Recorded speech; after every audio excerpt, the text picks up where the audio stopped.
우리가 북한 그림을 조선화라고 합니다. 이 뭐 조선화인데, 조선화가 조선시대 그림을 얘기하는 건 아니에요. 그러니까 조선화는 조선인민민주주의 공화국을 대표하는 그림입니다. 그러니까 그 나라의 그림이다라는 얘기죠.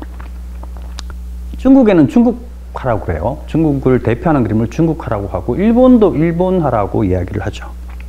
우리나라도 예전에는 그걸 동양화라고 했습니다. 우리나라가 동양을 대표하지 않는데 왜 동양화라고 했을까요? 그거는 뭐 일제강점기 때 일본 제국주의가 이 동아시아 전체를 뭐 다 먹었기 때문에 자기들이 이제 이 아시아를 대표한다 해서 이제 동양화가 된 건데, 이 말 자체가 좀 제국주의 냄새가 나죠. 그래서 이제 이런 말들은 쓰지 않고 지금은 한국화라고 합니다.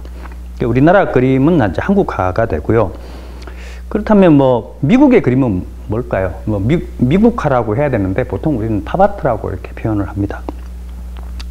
그러니까 뭐 그냥 조선화는 그냥 그 나라를 대표하는 그림이다, 뭐 이렇게 생각을 하면 되죠. 그러면 우리가 이제 북한의 대표적인 그림을 조선화라고 한다면, 그 조선화라고 하는 것이 단순하게 뭐 명칭만 갖다 붙여서 되는 게 아니라 거기에 맞는 뭐 철학이나 미학뿐만 아니라 미술 재료, 뭐 그 다음에 이제 그리는 방법, 이런 것도 이제 이 북한만의 어떤 특이한 형태, 특이하다기보다는 거기에 맞는 독특한 어떤 형식을 가지고 있다, 뭐 이런 이야기를 할 수 있겠습니다. 그러니까 조선화는 그냥 북한 그림을 통칭하는 게 아니라 북한에도 유화도 있고요, 뭐 아크릴도 있고 파나도 있고 모만 그림이 다 있긴 해요. 수채화도 있고. 근데 그 중에서 딱 조선화라고 한다면 그 조선화는 뭐 이런 재료를 써야 되고 이런 기법을 사용해야 된다, 그리고 이런 화면을 연출을 해야 된다 라는 특징을 가지고 있다, 이렇게 이야기할 수 있겠습니다. 그러면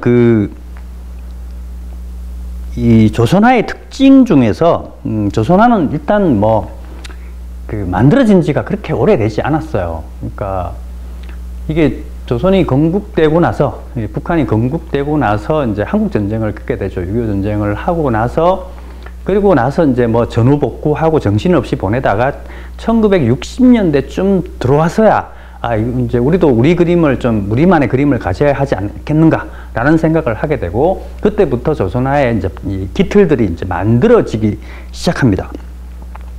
그러다 보니까 뭐 사실 그렇잖아요. 북한이나 우리나라도 마찬가지지만 한국 전쟁 이전에는 뭐 일제 식민지였단 말이죠. 그러니까 식민지를 북한이나 우리나라 다 똑같이 겪게 되는데, 사실 이게 식민지 과정을 통해서 우리 전통 미술, 그러니까 이제 우리 전통하면 조선 시대를 얘기합니다. 이 조선 시대의 그림들은 거의 다 망가져요. 거의 다 왜곡되거나 망가지거나 은폐되거나 이렇게 되죠. 일제 강점기 때 주로 뭐 인기 있는 그림은 일본화였습니다.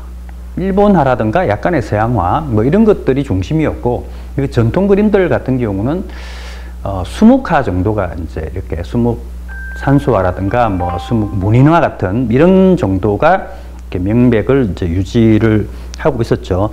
북한 같은 경우도 조선화를 새롭게 이렇게 만들어내려고 하다 보니까 결국은 전통에 기댈 수밖에 없고, 왜냐하면 그 전통을 기댄다는 게 딱히 내가 뭐 이제부터 전통을 할 거야 라기보다는 당시 살아가는 사람들이 그림이라는 건 옛날부터 있었던 그림밖에 모르기 때문에 우리가 그 살아가는 사람들의 정서라든가 감정을 고려하지 않고 새로운 그림을 만든다는 건 불가능했죠. 그래서 그 당시 북한에도 뭐 유화라든가 러시아를 통해서 유화도 들어와 있었고 중국의 파나도 들어와 있었지만, 이런 것들은 조선화의 바탕이 되지 못합니다. 왜냐하면 이제 해외에서 유입된 거라. 아무튼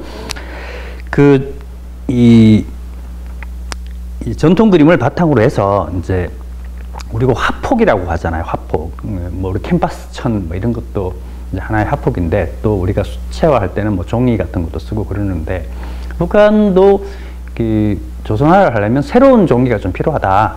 그러니까 수묵화 종이만 갖고는 안 된다라고 보는 거죠. 화성지 같은 거 가지고는 안 되니까 좀 더 특수하게 만들어야 되겠다 해서 이제 그런 식으로 조선화에 만든 종이가 이제 고려지라고 하는 그런 특수한 종이를 만들어서 이제 그림의 합폭으로 사용을 하게 됩니다. 뭐 이런 종이의 특징은 뭐 간단하게 얘기하면 아무래도 이제 수성물감이다 보니까 이렇게 이제 발색이 좋아야 되고요. 목도 잘 퍼져야 되고 색깔도 잘 나와야 되고 덧칠을 했을 때 덧칠도 잘 받아줘야 되고 뭐 이런 정도입니다. 몰라도 되는 그런 내용이죠. 그리고 그 물감도 좀 달라야 됩니다. 물감의 조선화는 엄밀히 따르면 수성 그림이거든요. 수성 물감을 사용하는 그림이에요. 그러니까 우리가 수채화하고 같다라고 볼 수 있죠. 엄밀히 따져보면. 그러다 보니까 물감도 특수하게 거기에 이제 재료에 잘 맞는 종이에 잘 맞는 특수한 물감을 자체적으로 제작을 해서 사용을 하게 됩니다. 물론 이제 종이와 물감이 만들어지면 붓도 달라야 되겠죠, 그죠? 예를 들면 유화를 할 때 수채화 붓 가지고 그리게 되면 그려지지가 않아요, 아예. 그렇다고 반대로 수채화를 할 때 유화붓으로 그리게 되면 종이가 다 찢어집니다. 물감이 막 끓기거나. 그러니까 그 종이라든가 합폭이나 물감에 맞는 붓이 특수한 붓이 있어야 돼요. 각각 구분해서 사용을 하게 되니까 결국 재료, 종이, 합폭, 물감, 붓이 이제 조선화에 맞는 그런 형식으로 이제 발전을 하게 된다는 거죠. 그런 재료들이 만들어지면 거기에 맞는 이제 기법들이 나오게 됩니다. 우리가 뭐 기술 기법이라고 하죠. 미술 조형적 기법이라고 하는데 기법이라고 하는 것이 뭐 복잡한 얘기일 수도 있는데 아주 간단하게 얘기하면 그냥 재료의 특성에 따른 어떤 그 재료가 가지고 있는 미술 재료가 가지고 있는 그 특성을 잘 살리는 것이 기법이에요.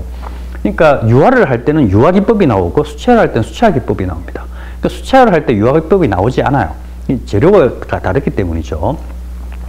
그래서 재료를 잘 사용한다는 것은 그 기법을 극대화할 수 있다. 뭐 이렇게 이야기를 할 수 있고 그 모든 기법이라는 그 재료를 통해서 나타나게 됩니다.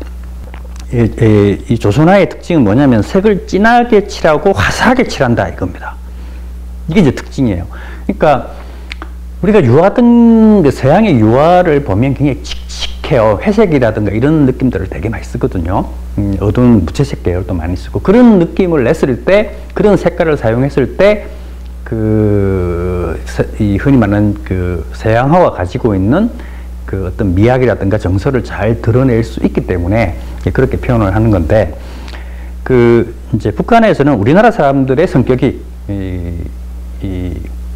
굉장히 밝고 화사하다라고 이제 판단을 한 겁니다. 우리는 옛날부터 춤추고 노래하고 노는 걸 굉장히 좋아했고 성격이 전반적으로 우울한 게 아니라 쾌활했다. 뭐 이렇게 이제 바라보는 거죠. 그러니까 이제 그림도 그렇게 가야 된다라고 보는 겁니다. 우리가 이제 한이라는 말이 있잖아요. 어떤 사람들은 우리가 한의 민족이다 이렇게 표현하는데 저는 뭐 전혀 동의하지 않습니다. 이 한이라고 하는 것은 그 엄밀히 따져보면 좌절된 희망을 뜻하는 겁니다. 내가 뭔가에 희망을 가졌는데 그것이 희망을 갖지 못하고 그것을 이루지 못했을 때 한이 생기는 거지 멀쩡한 사람이 한이 생길 일은 없죠. 그러니까 이게 사실은 뭐 한이라는 것이 대부분 조선 말기나 일제강점기를 통해서 형성된 정서이고 그전에는 그런 것이 있었다라고 할 수는 없습니다. 그런 개념도 없었고 그래서 이제 색깔을 아주 진하게 칠한다. 진하게 칠한다라고 하는 것은 색이 이제 선명해진다는 거죠. 그리고 이제 그 밝게 칠한다. 다시 말하면 무채색이라든가 이제 뭐 음정이라든가 칙칙한 색들 이런 것들은 쓰는 그런 색보다는 원색에 가까운 색들을 원색에 가까운 것들을 이제 쓴다. 뭐 이런 것이 이제 조선화의 특징이라고 할 수 있습니다.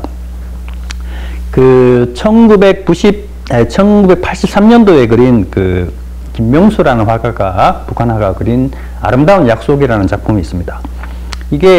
이 작품을 보면 그 굉장히 화사하게 그려요. 그 또 하나의 특징은 뭐냐면 마치 영화의 한 장면 같다는 거죠. 그러니까 우리가 이런 거를 뭐라고 해라. 뭐 영화 포스터 보면 마치 그 영화 전체를 한 장면에다 압축시켜 놓은 듯한 느낌 있잖아요. 그러니까 굉장히 그 안에는 뭔가 이렇게 이야기거리가 많을 것 같고 뭔가 이렇게 좀 사람의 감정을 이렇게 묘하게 움직이는 그러한 어떤 연출된 느낌 이런 것이 이제 그 북한의 조선화가 가지고 있는 대표적인 특징이라고 할 수 있겠죠. 이런 특징을 알아야 우리가 그림을 보면서 이제 북한 그림을 이렇게 딱 본단 말이죠. 그러면 금방 얘기한 이런 특징들이 잘 살아있느냐, 이런 것이 잘 살아있으면 아무래도 이렇게 명작이 될 가능성이 높아요. 좋은 작품이 될 가능성이 높다는 거죠. 이거보다 좀 벗어나거나 왠지 그림이 좀 칙칙하거나 너무 어둡거나 뭐 이러면 이거는 북한 사람도 좋아하지 않고 이건 북한에서는 별로 인정하지 않는 그림이다. 별로 유행을 하지 않겠구나. 뭐 이렇게 한번 이렇게 추론을 충분히 해볼 수 있겠죠.